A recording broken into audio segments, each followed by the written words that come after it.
Welcome to Biztechasia, Asia's hottest startup show. Now, this is a show where we feature high growth, high potential companies that may become unicorns in the future. Now, our guest for today is Pravin Arguala. He's the co-founder and group CEO of BetterPlace, and Joshua Tan, who is the co-founder and CEO of Troopers.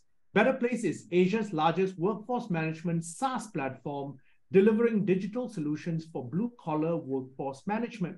Now, Troopers is a job matching and talent solutions platform for flexible work based out of Malaysia that's just been acquired by BetterPlace. Now, gentlemen, welcome to the show. Thank you, Brian. Lovely to be here. Thanks, Brian. Thanks for having us. Now, first of all, I've got to ask you, Pravin, give us a perspective of BetterPlace itself, and then after that, we'll move over to you, Joshua. Sure, Brian. So if you look at overall industry from a blue-collar landscape, Brian, there are roughly 300 million people here in India, Southeast Asia, and Middle East combined together. And most of the organizations who employ them, they do not use any technology. So what we are doing is we have built the entire platform for managing from hiring till exit, the entire life cycle of an individual. So that includes from hiring, onboarding, KYC, payroll, compliance, the entire HRMS. But interestingly, what we do, which is very different than others, Brian, is that we build services on top. So if you are using the HRMS, you want to use people for, let's say, flexi staffing with Troopers, and Josh will talk about that, or you want to provide them access to credit or insurance or any other services, you can do that, which is impossible without a distribution and a decision data, which is non-existent otherwise, right? So that's what we do. We work with enterprises that have blue collar, the frontline workers across India, Southeast Asia, and now in Middle East. Now, Josh, how about you? Tell us about Troopers and your business in Malaysia. Yeah, so Troopers started about 6 years ago in 2017. Myself and my co-founder, Kelvin, founded Troopers with the vision of wanting to provide Malaysians, regardless of age, the opportunity to gain equitable access to flexible and part-time jobs. So 6 years ago, the concept of gig work, wasn't really a thing, right? But over the past couple of years, the way people would like to see themselves operate within the labor workforce has changed and shifted significantly. So I think what we do here at Troopers is we empower our users or people to have the freedom to decide where and when they want to work and when they get paid, right? And the Troopers platform not only provides them with job opportunities, we involve a lot of upskilling, a lot of training, a lot of learning and development modules. And on top of that, we look after the social aspect of things as well through Troopers Protect, where we provide them insurance, so on and so forth. So some of the more interesting things that we do, we provide wages on demand. We're looking into providing them credit, payday loans, so on and so forth. So as a platform, what we're trying to do is let Malaysians and people all around Southeast Asia and the rest of the world to know that if you wanted a different way of participating in the workforce, not doing a 9 to 5, you have the ability to do so. And especially for frontline blue-collar workers, they are able to do so via the Troopers platform. Now, Pravin, as a business, you've had total funding of over $90 million to date. You've made 9 acquisitions, and recently you've acquired Troopers. Walk us through what were the reasons behind the acquisitions and what are the synergies moving forward with both the companies? Absolutely, Brian. And just to add on what Josh said is as well, if you look at most of the organization, we provide the HRMS platform, right? But what is the problem? The problem is having resources right in time, right? If I need someone in the evening, 10 people, because there is a spike of demand, then I need those people, or might be for next 2 days and so on, right? On the other hand, people also need that job.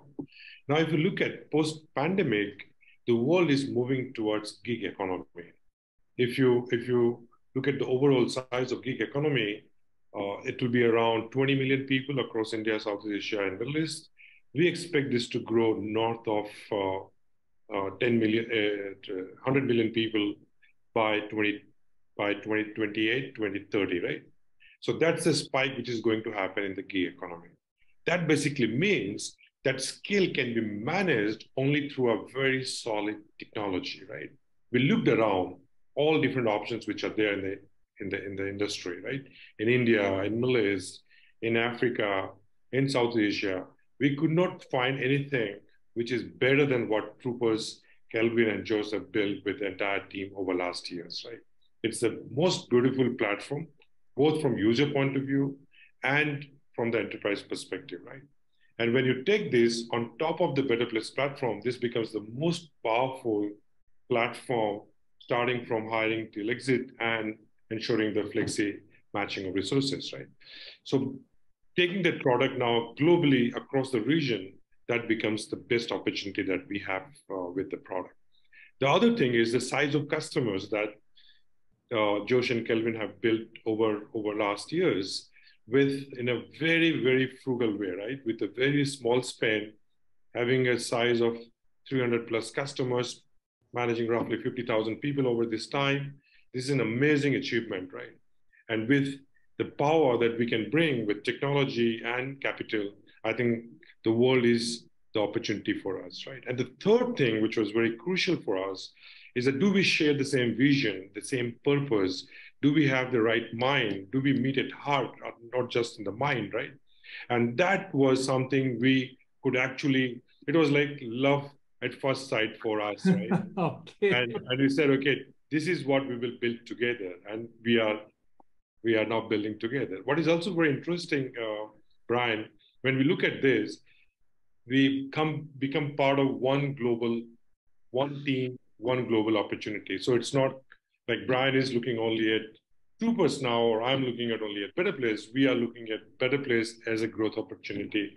So we'll be expanding on multiple countries and also expanding multiple solutions in the same country, right? So that's basically we look at as a fantastic opportunity. I think it was coming together of the right vision, right mind, right heart, and meeting of friends for building what is necessary for the world. So then what sort of role will Josh play in the merged company? Josh and his co-founder. So how we look at Brian and Josh, I'm just taking without discussing that with you already. How we look at it is that gig is the biggest opportunity that we see world over, right? Okay. This is one thing that we want to build, not only in Malaysia, but in Southeast Asia, in India, in Malaysia, in Africa, in Latin America, and so on.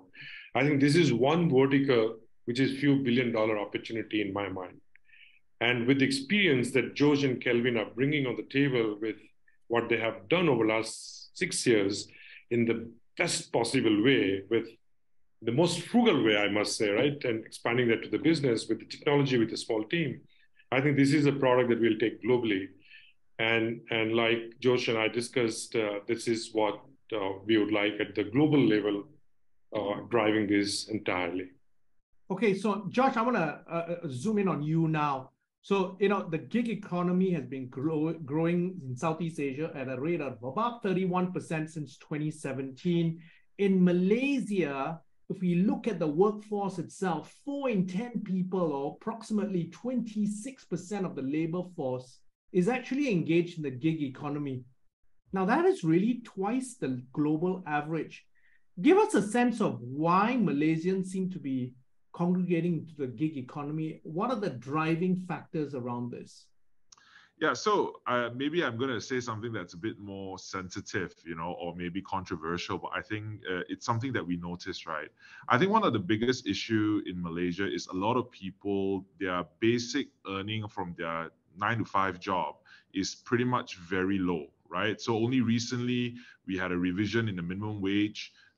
And also generally people's wages are a little bit more suppressed here in Malaysia. So what happens is that people turn to secondary income, right? So they use gig work, part-time work as a supplementary channel or way to earn additional income. And we see a lot of these people doing so on the platform.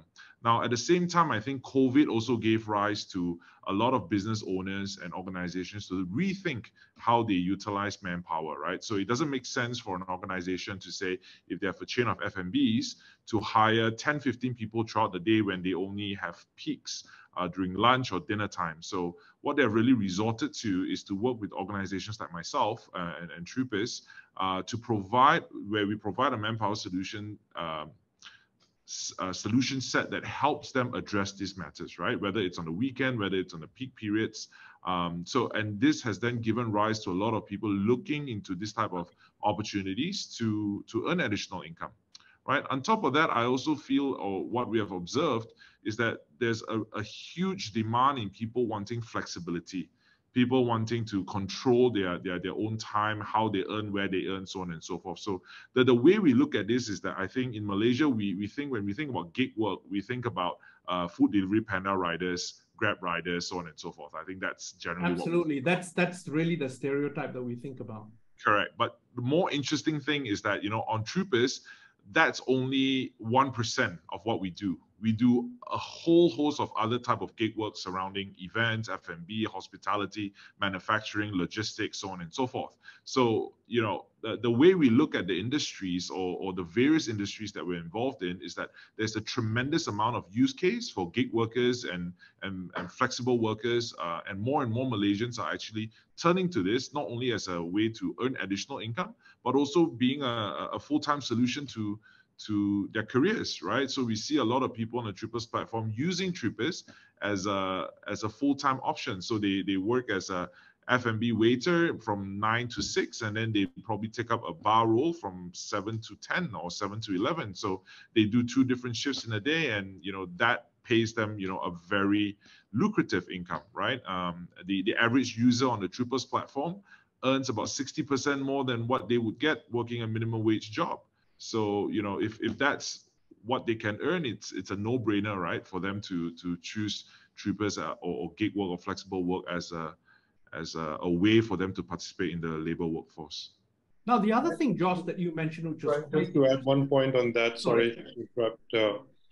This is the same situation in every country that I have seen. So it's not only Malaysia, it is Singapore, Indonesia, India, Middle East, Africa, Latin America, US. So this is not a phenomenon only in Malaysia. It's a global phenomenon. And Praveen, that's a very good point, because basically then there's a broader question on what you are empowering people to do is at the bottom end of the pyramid, you are really, as a company, both of you really empowering the lower income people to have better lives by working in the gig economy.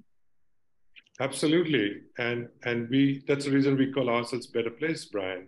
So we are looking at creating a better place for every individual globally. And what is important, like Josh mentioned, it is about earning per hour. How do you help people earn more money every hour in the entire process? Otherwise, you're not creating future value for millions of people across the world, right? Now, gentlemen, I've got to ask you this now. Where do you see this as? And now you look at, as you said, Praveen, you're one entity, but you have different lenses.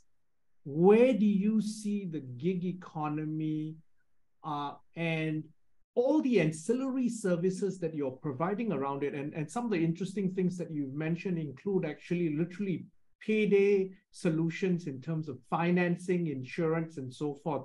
Paint a picture for the audience in terms of what does this look like globally?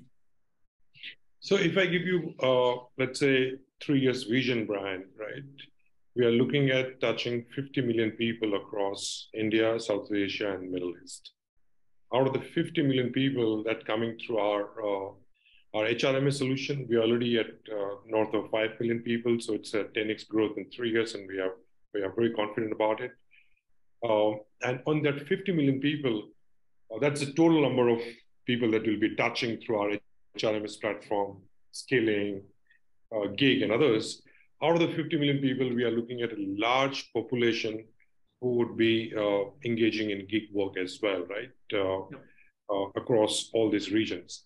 Now, what we are looking at also is that when we talk about financial services, it is not only about the gig workers, but also about everyone who is there on the platform.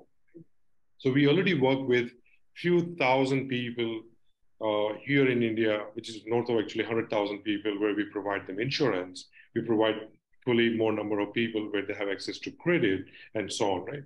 Our goal would be, how can we enable all the 50 million people, at least they are credit worthy, they have access to credit, they have access to insurance, they have access to health. Whether they are taking it or not, it's their choice, but at least they have access to it, right? So if I see 3 years from now, 50 million people impacted in all these regions, with at least 50% of the people taking one or the more services from our platform. Now, Josh, you want to add anything to that? Yeah, no, I think, Brian, like you were saying, you know, if I could paint a picture for a person living in Malaysia, Singapore, Thailand, you know, Philippines, if you did flexible or part-time work, you would most probably receive your money in cash, right? And that's no way then for you to get access to credit to buy a car, buy a motorbike, you know, or get a loan if you want to start a business, right? And more importantly, there isn't a way for you to track your experiences, you know, get feedback on your quality of work, and also a centralized place to get upskilling and training that will be recognized to make you more employable, you know, if you're intending then to go and look for a full-time job. So all of this is what we're trying to do here at Troopers and BetterPlace, you know, to empower people, like I said, with equitable access, not only to gig and flexible work, but overall employment, right? So we do not believe that if you choose to want to do gig and flexible work, that you should be, you know, lesser taken care of, right? And I think that's something that we want to try to do. We are working with stakeholders, and I think together with BetterPlace, we have huge visions. We want to make a big impact, and you know, but we start with our communities, right? And that's how Troopers has started. That's how BetterPlace has started as well. We don't change the world overnight, but I think we with the right resources that we have, with the right people, and coming together with Pravin and the entire BetterPlace team, we're very, very excited to see what we can do over the next 3 to 5 years. Okay, Pravin and Josh, I want to zoom in now on both of your entrepreneurial journeys. And both of you come from different geographical regions. Your lenses are different. And I want to start with Josh, the acquired company.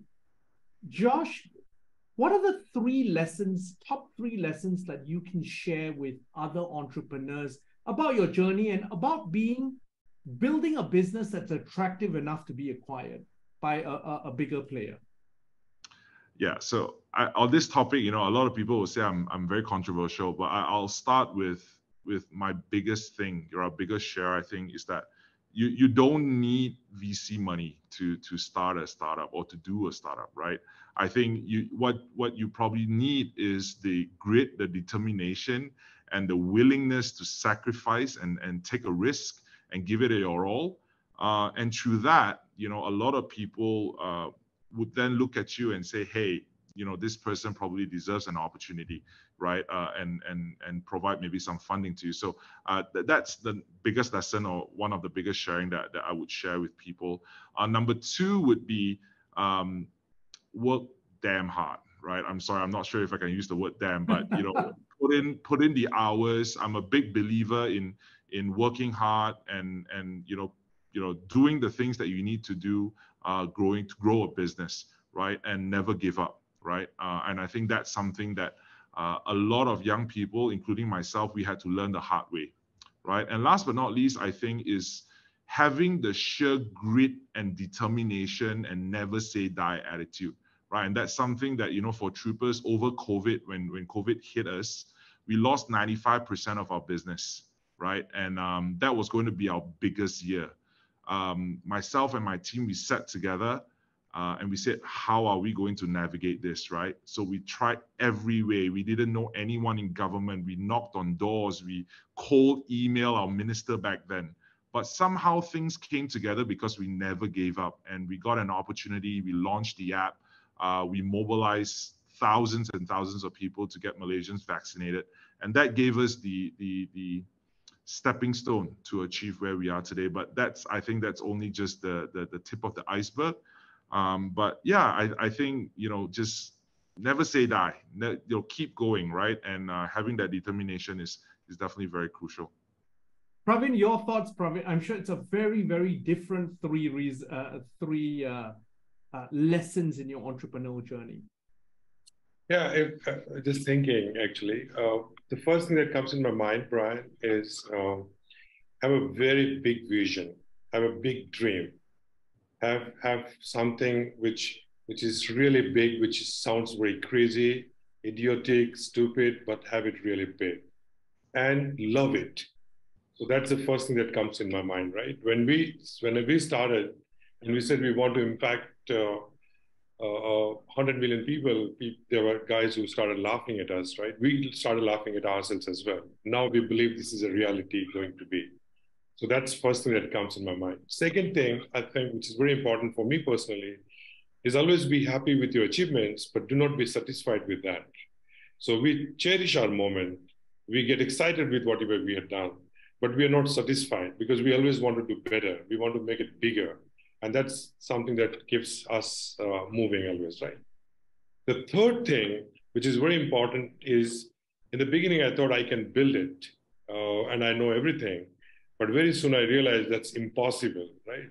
You need partners, you need entrepreneurs, you need a team that does it together with the same zeal, same vision, same motivation. Now when we join hands, like Josh and Kelvin and Saurabh, me and Sid, Ardi, and many other leaders, that's how we build the organization for future. And finally, perhaps just to add, whatever you do, you have to create positive impact for your customers. If you're not creating sustainable positive impact, you can have the most beautiful thing, but it's not going to last, right? So these are the key things that I have learned over last years building it. Of course, there are many others, Brian, like failure is always part of the game and so on and so forth. Gentlemen, it's been such an informative conversation. Thank you very much for taking the time to be on the show. Lovely speaking to you, Brian. Thank you. Thanks, Brian. Take care. I'm Brian Fernandez, and we've been speaking to Pravin Agrawala. He's the co-founder and group CEO at BetterPlace, and Joshua Tan, co-founder and CEO of Troopers. And we've been on Biztechasia, Asia's hottest startup show.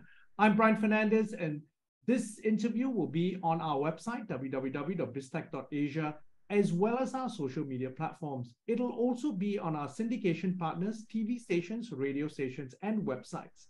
Thanks a lot for tuning in.